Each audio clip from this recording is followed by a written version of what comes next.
està parlant d'eliminar competències als ajuntaments, especialment els de menys de 20.000 habitants.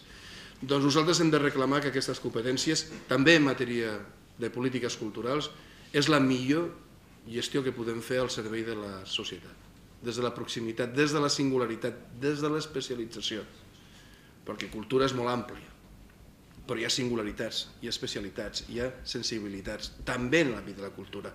I per tant, qui millor pot representar-ho? Ja ho sé que direu, cada dia el president dels municipis de Catalunya i l'alcalde de Sabadell.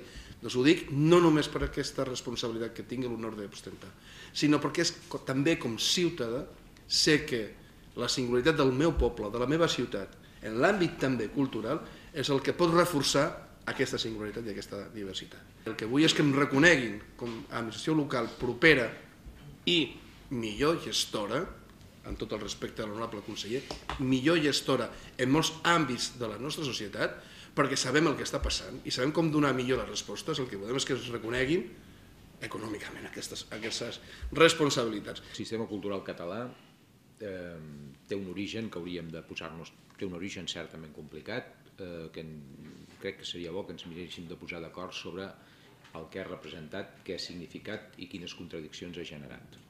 Aquesta complexitat política ha creat o ha desplegat un sistema cultural amb bastantes, jo n'hi dic sovint, erraticitats. És un sistema cultural erràtic el que s'ha creat a Catalunya. Aquest triple joc que estic expressant, llarga durada erràtica, intensitat constructiva durant aquests últims anys, constructiva amb el doble sentit simbòlic i pràctic, i també la complexitat del moment, a mi em sembla que és obvi que s'imposa allò que el president ha dit fa un moment, voluntat de diàleg, sí, s'imposen tots els ordres de la vida política i s'imposa d'una manera ben especial en l'àmbit del desplegament cultural. La primera obligació d'un govern és ser eficient en si mateix i mirar de construir un sistema eficient amb aquest conjunt de responsabilitats. Una segona premissa fonamental, establir pactes, diàlegs i processos de treball que facin possible que amb totes les altres institucions el resultat del procés de treball sigui òptim finalment per la ciutadania. Hi ha 4 coses que al meu entendre són les que fonamenten la vida del propi país. D'una banda, la capacitat de crear i d'innovar. La segona característica d'un país amb cultura forta és justament la cultura com a fonament d'un progrés sostenible, d'un progrés racional i sostenible. La tercera cosa és tot allò que n'hi diem vida comunitària. La vida comunitària no es desplega a banda dels plantejaments culturals, no es desplega fora de la cultura.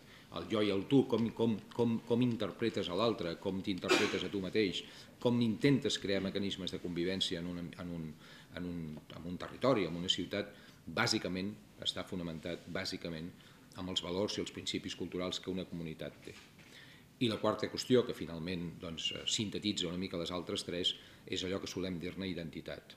La identitat d'un país pot ser oberta o tancada, i hem de saber triar, però bàsicament és la cultura, la fortalesa cultural la que et permet triar. Si desplegues i dissenyes una cultura oberta, si desplegues i dissenyes una cultura que mira endavant, totes aquestes coses són les que permeten construir un país sòlid. I per això necessitem un bon acord nacional per la cultura.